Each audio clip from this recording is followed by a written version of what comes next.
Hello everyone, मैं Vipin Jain, founder of learn UKT with Vipin Jain. Friends, आज हम डिस्कशन करेंगे टैक्स मैको रेल को लेकर। पहले भी हमने इस पर काफ़ी कवरेज की है और गिरावट में भी हमने इसको कवर करा कि शेयर को बेचने की ज़रूरत नहीं है। और अब इसमें मोस्ट अवेटेड न्यूज़ आ गई है। टैक्स मैको रेल अपना QIP लेके आ रहा है। QIP का मतलब कंपनी के अंदर क्वालिफाइड इंस्टीट्यूशन जो बायर्स हैं वो कंपनी के शेयर लेने में इच्छुक हैं।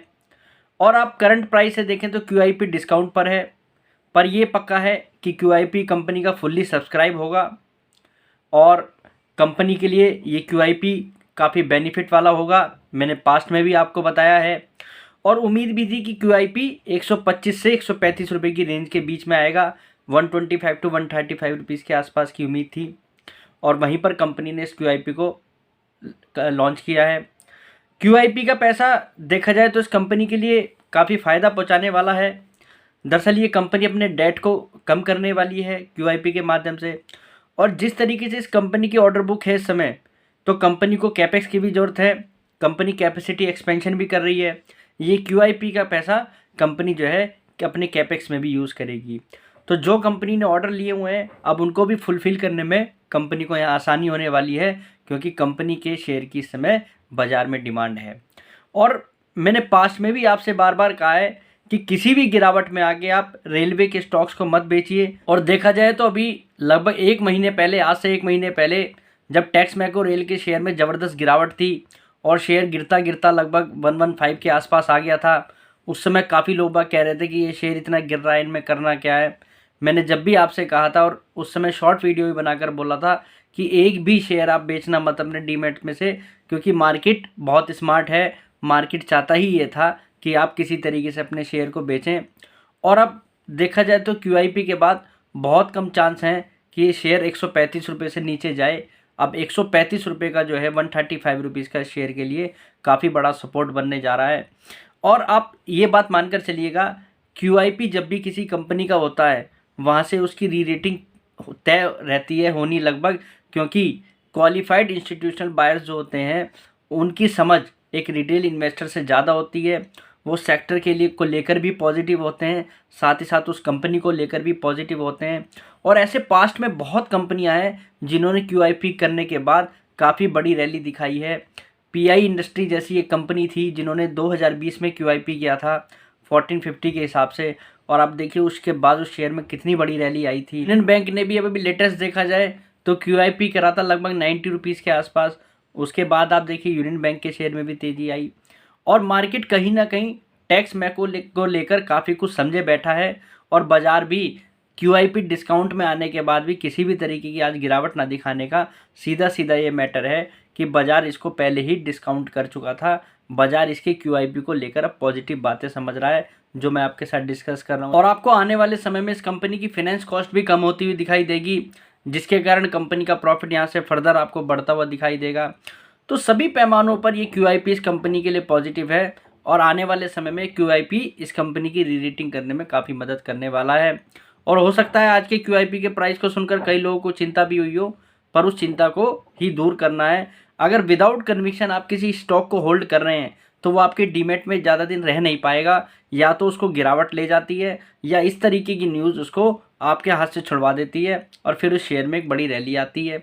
तो ये जब तक आप किसी भी कंपनी के फंडामेंटल, फाइनेंशियल्स और उससे रिलेटेड स्ट्रक्चर को नहीं समझेंगे तो आप भी कभी भी एक QIP में जैसे जो इन्वेस्टर आ रहे हैं उनकी तरह कभी नहीं सोच पाएंगे या एक बड़े इन्वेस्टर की तरह नहीं सोच पाएंगे। उसके लिए आपको कंपनी को समझना बहुत ज़रूरी है। और सही बात बोलूँ तो कंपनी की ऑर्डर बुक, कंपनी के फाइनेंशियल्स, कंपनी के फंडामेंटल, सेक्टर पॉजिटिव, और ये QIP और साथ ही साथ ग्रुप की रीस्ट्रक्चरिंग, ये सभी न्यूज़ अगर आप सबको जोड़कर देखें तो आपको पिक्चर बिल्कुल क्लियर हो जाएगी और आप खुद मानेंगे इस बात को कि वाकई में ही रेलवे सेक्टर के अंदर जो पॉजिटिव माहौल है उनमें टैक्स मैको रेल जैसी कंपनी के लिए भी ये काफ़ी पॉजिटिव है। एक बार फिर मैं आपके साथ आज वीडियो बना रहा हूँ, आप थोड़ा ध्यान से समझिए, क्योंकि कन्विक्शन जो है वो सुनने से आएगा, कन्विक्शन कभी भी एज्यूम करने से नहीं आएगा। और पैसा हमेशा हर कंपनी में कन्विक्शन के साथ ही बना है। अब झुनझुनवाला जी ने अगर टाइटन को कन्विक्शन के साथ लिया था तो उससे ज़्यादा कन्विक्शन तो उन्होंने इसको होल्ड करने में दिखाया है, जभी तो वो पैसा बना है। तो आपको अगर होल्ड करना है, ये शेयर आपने ले रखा है, पॉजिटिव है, तो आप अपने अंदर कन्विक्शन लाइए और समझिए बातों को। दरअसल अगर आप देखें इस कंपनी की परफॉर्मेंस को, तो कंपनी की परफॉर्मेंस क्लियर कट ये बता रही है कि कंपनी इस समय सेल्स में, प्रॉफिट में अच्छी खासी ग्रोथ दिखा रही है। दरअसल देखा जाए तो इस क्वार्टर के अंदर, इस फाइनेंशियल ईयर के Q2 क्वार्टर के अंदर इस कंपनी ने लगभग 805 करोड़ रुपए का रेवेन्यू दिखाया है, जो कि पिछले फाइनेंशियल ईयर के सेम क्वार्टर के अंदर 484 करोड़ रुपए का था। तो आप सोचिए कंपनी के रेवेन्यू में यहाँ पर कितनी ग्रोथ है। 484 करोड़ रुपए वाला रेवेन्यू 805 करोड़ रुपए का हो चुका है। अगर आप पैट की भी बात करें तो पैट इस कंपनी का 13 करोड़ रुपीज़ के आसपास था, जो कि लगभग 21 करोड़ रुपए का हो चुका है।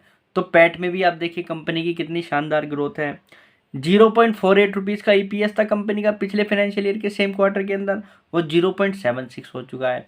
तो कंपनी ने यहाँ पर सेल्स में, प्रॉफिट में, हर चीज़ में यहाँ पर ग्रोथ दिखाई है। अगर आप बात करें हाफ ईयरली बेसिस पर, तो 797 करोड़ रुपए की सेल थी कंपनी की, जो 1500 करोड़ रुपए की सेल में बदल चुकी है। लगभग डबल हो चुकी है कंपनी की सेल हाफ ईयरली बेसिस पर। अच्छा, हाफ ईयरली बेसिस पर अगर आप देखें, ये कंपनी पिछले साल के अंदर लॉस में थी। लॉस बनाने वाली कंपनी इस साल प्रॉफिट में, और प्रॉफिट लगभग 36 करोड़ रुपए का, 36 करोड़ रुपए का प्रॉफिट है। तो हाफ ईयरली बेसिस पर आप देखें लॉस मेकिंग कंपनी प्रॉफिट में आ चुकी है, तो ये भी कंपनी के लिए पॉजिटिव है। अब बात करें अगर हम फुल ईयर के बेसिस पर भी, तो 2281 CR का कंपनी का रेवेन्यू था पिछले साल के अंदर, और प्रॉफिट आफ्टर टैक्स 19 करोड़ रुपए का था। और हाफ ईयरली बेसिस पर ये कंपनी 36 करोड़ रुपए का प्रॉफिट बना चुकी है। मतलब जो कंपनी का पिछले फाइनेंशियल ईयर के अंदर फुल ईयर में जो प्रॉफिट था, उससे डबल प्रॉफिट तो कंपनी इस साल हाफ ईयरली बेसिस पर कर चुकी है। फिर किस तरीके का आप नेगेटिव माहौल इस कंपनी को लेकर मान रहे हैं? कंपनी 19 करोड़ रुपए के प्रॉफिट वाली कंपनी पिछले साल फुल ईयर में इस समय अभी तक 36 करोड़ रुपए का प्रॉफिट कर चुकी है। और अगर हम फुल फाइनेंशियल ईयर की भी बात करते हैं, इस साल के अंदर कंपनी के पास एट प्रेजेंट 9000 करोड़ रुपए की ऑर्डर बुक है, और वो ऑर्डर बुक अब कंपनी के रेवेन्यू में भी कन्वर्ट होती हुई दिखाई दे रही है, क्योंकि कंपनी का कैपेक्स काम कर रहा है कंपनी के लिए। कंपनी इस साल के अंदर लगभग 3500 करोड़ रुपए के आसपास की सेल रिकॉर्ड कर सकती है। अभी कंपनी के लिए 2 क्वार्टर शेष हैं इस साल के। और अगर करंट मार्जिन पे भी जो कंपनी काम कर रही है, वैसे कंपनी की मटेरियल कॉस्ट भी घट रही है कंपनी के लिए अब, तो वो भी आपको कंपनी के आने वाले समय में रिफ्लेक्ट होती हुई दिखाई देगी। पर फिर भी हम ये मानकर चल रहे हैं, अगर इस साल कंपनी करंट मार्जिन पे भी काम करती है, तो लगभग 85 करोड़ रुपए के आसपास का इस कंपनी का प्रॉफिट होता हुआ दिखाई दे रहा है। और 85 करोड़ रुपए का मतलब है ये कंपनी 2.65 रुपये का EPS दिखाएगी इस फाइनेंशियल ईयर के अंदर, लगभग आप इसके आसपास ही मानकर चलिए। और जो कि पिछले फाइनेंशियल ईयर के फुल ईयर के अंदर 0.62 पैसे का EPS है। मतलब आप देखिए इस कंपनी का EPS लगभग 4 गुना होता हुआ दिखाई दे रहा है। 4 गुना किसी कंपनी का प्रॉफिट बढ़ रहा है, उसका EPS बढ़ रहा है, तो क्या उसके शेयर की री रेटिंग नहीं होनी चाहिए? क्या री रेटिंग नहीं होगी? फिर गिरावट आ रही है तो आप डर किस बात पे रहे हैं? तो समझिए, कन्विक्शन ऐसे ही आएगा जब आप कंपनी के फंडामेंटल फिनेंशियल्स को समझेंगे। किसी कंपनी के पास ऑर्डर विजिबिलिटी अगर देखें तो 3 साल का काम पड़ा है इस कंपनी के पास। रेलवे के अंदर फ्रेट वैगन के जो भी ऑर्डर आते हैं उसमें ये कंपनी पार्टिसिपेट करती है। फिर आप देखें कि एट प्रेजेंट जो कंपनी की बुक वैल्यू है, लगभग 43 रुपीज़ के आसपास की कंपनी की बुक वैल्यू है। और जैसा कि हम बता रहे हैं कि ये साल कंपनी के लिए 2.65 पैसे का EPS आता हुआ दिखाई दे रहा है। तो 45 रुपीज़ की बुक वैल्यू वाली कंपनी अगर यहाँ पर 2.65 का EPS ला रही है, तो उसकी रिटर्न ऑन इक्विटी यहाँ पर लगभग 6% के आसपास जाती हुई दिखाई दे रही है, जो कि पीछे से देखा जाए तो पिछले साल के मुकाबले काफ़ी बड़ी है, क्योंकि कंपनी का EPS 4 गुना बढ़ा है। और देखा जाए तो टैक्स मैको रेल इस समय इंडस्ट्री में जुपिटर वैगन, टीटागढ़ वैगन, अगर आप सभी से कंपेयर करके देखें तो बुक वैल्यू के हिसाब से आपको सबसे सस्ती कंपनी दिखाई देगी। कंपनी 150 के प्राइस के पास भी लगभग अपनी बुक वैल्यू के 3 के मल्टीपल के आसपास दिखाई दे रही है।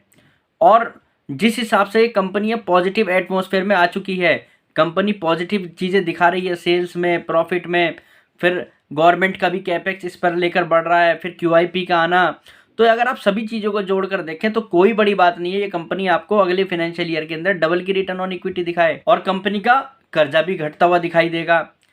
अब किसी कंपनी का कर्जा भी घटेगा तो उसके कारण भी री रेटिंग होगी, क्योंकि आप देखें जुपिटर वैगन, टीटागढ़ वैगन का जो डेट है वो इस कंपनी के मुकाबले कम है, तो बाजार उनको कहीं ना कहीं यहाँ पर जो है हायर वैल्यूएशन भी दे रहा है।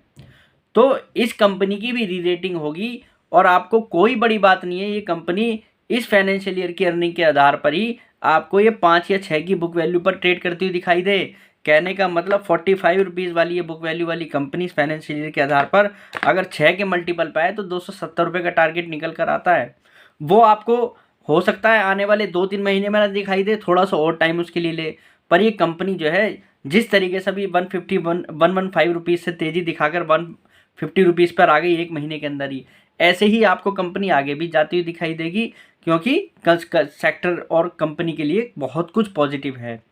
तो मेरी नज़र में तो जिन लोगों ने इस कंपनी के अंदर इन्वेस्ट किया हुआ है, आप छोटी मोटी न्यूज़ पर ना ध्यान दें, ना घबराएं, आप होल्ड कीजिए कन्विक्शन के साथ।